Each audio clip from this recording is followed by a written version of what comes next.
Hello guys, this is Alpha Sentry once again, and welcome back to another deck tech video for Duelyst. So the deck I'm showing off today is one you're probably all familiar with, because I'm sure many of you will have lost to it on ladder, and many of you will have written angry Reddit posts and complained about it in the forums and on Discord. Of course, that deck is Firestorm Mantra. The version that I am showing off is EurasianJay's version. As far as I think, it is completely optimized as is. There's not too many changes you would want to make or even could make without making the deck worse. So I think this is basically the best version of the deck there is. So all credit goes to him for working it out.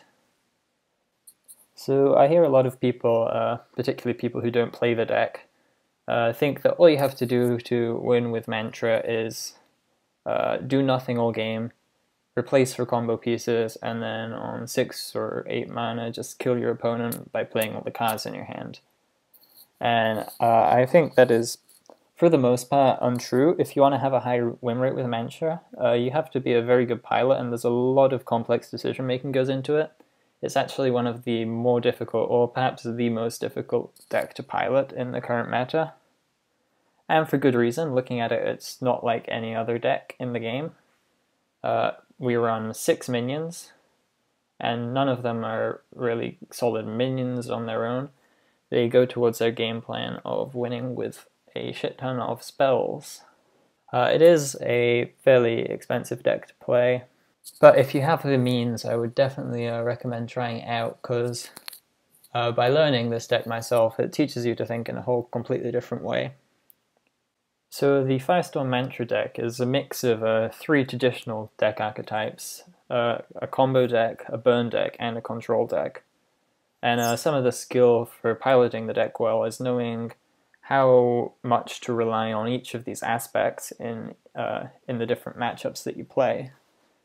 So in general, your game plan is going to be to use your control elements to keep the board clear as much as you can, while chipping away at their life total. And then once you get to higher mana counts, finish them off with a Mantra combo or Spiral Technique or a mix of both of those. For most of the game, you're just going to be trying to keep the board clear, get to the late game, and still have a full hand.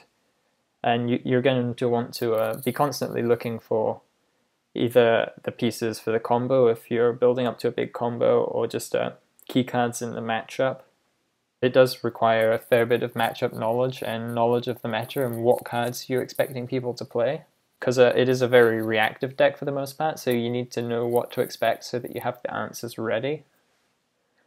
That being said, it is capable of some crazy fast 5-mana lethals and all kinds of crazy shit, so if you're very lucky, you'll be able to get some highlight videos with it. Obviously, the skill comes in the games where you don't get the high rolled God Hand and still being able to win anyway. And the final point there is that there's a lot of matchups for this deck that are very polarizing. So playing against Abyssian, the kind that spams Desolators and Void Pulses, I still have no idea how to win that matchup. So whereas other decks like, say, most Vanar or Magma decks that skimp on healing, they don't really have much to combat your game plan. If you play your cards right, it can be a very easy win there. So when I was trying to put the cards together to explain their place in the deck for you guys, I was having a lot of trouble grouping them into categories, just because we have the 3 main ideas of the deck, which is control the board, apply burn damage to the enemy general, and go off with a huge combo. And most of the cards in the deck work towards 2 or more of those goals at the same time, which is one reason why it's so strong and such a cohesive deck. So instead, I've just put this triangle here and placed the different cards where I think they are on the triangle. In the top corner, we have the control package of the deck. Crescent Sphere, 1 mana artifact, +1 attack, and all your spells deal +1 damage. The damage and the attack can help you burn a little bit, but it's mostly there to control the board, with stuff like Ghost Lightning, 1 damage AoE for 1 mana, Gotatsu, 1 damage cantrip for 1 mana, Twin Strike.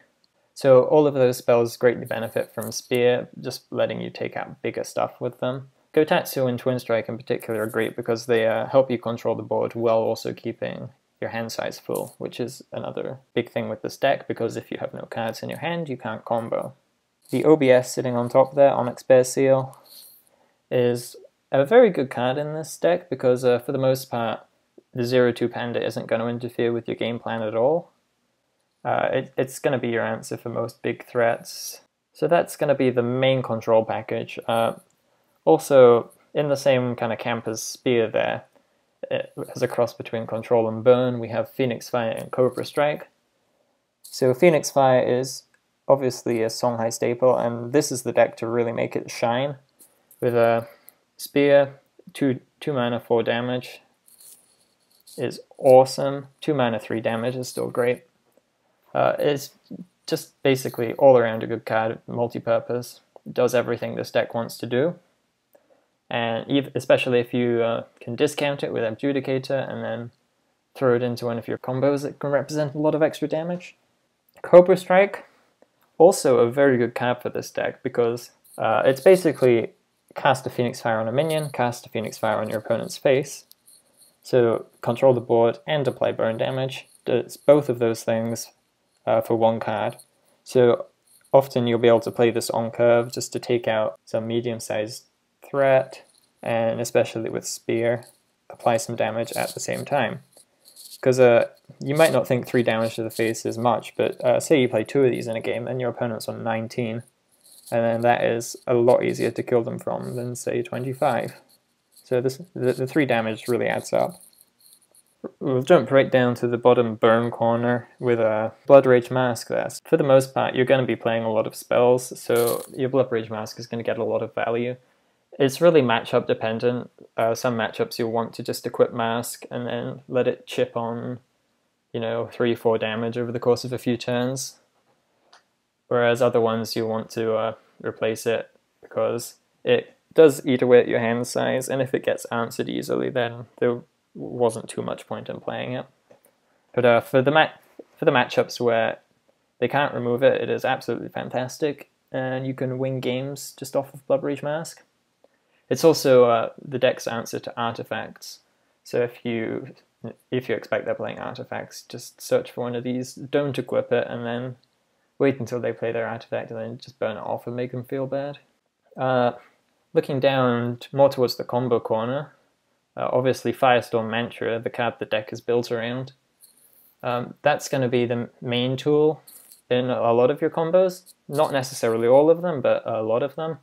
It's steal 2 health from the enemy general for each spell you cast so far this turn. With a lot of 1 mana and 0 mana spells, and especially with the General's Bloodborne spell, which is put a 1 mana spell in your hand, you can easily make Mantra the 4th or 5th spell you play in a turn and steal 8 or 10 health from the opponent, which is for the most part going to be how you get the edge, because the extra healing should buy you enough time to then finish off the remaining damage and take out the rest of the opponent's health before they can kill you.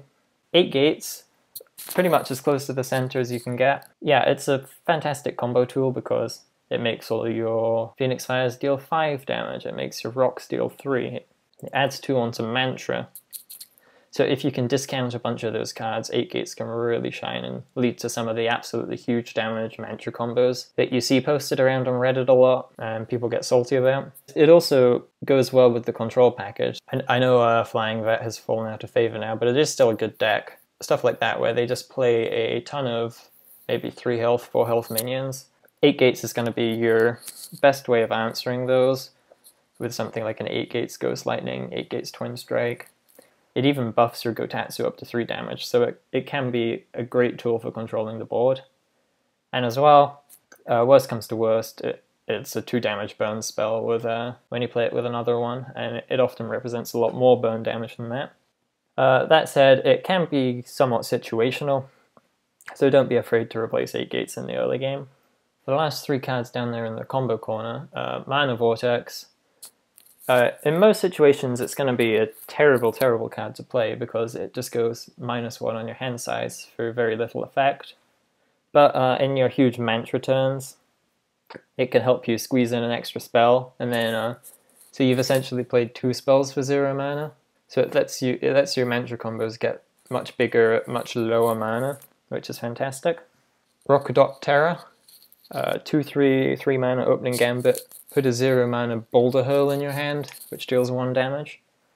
So typically what you're going to want to use this guy for is playing him in the early turns and keeping the boulder in your hand.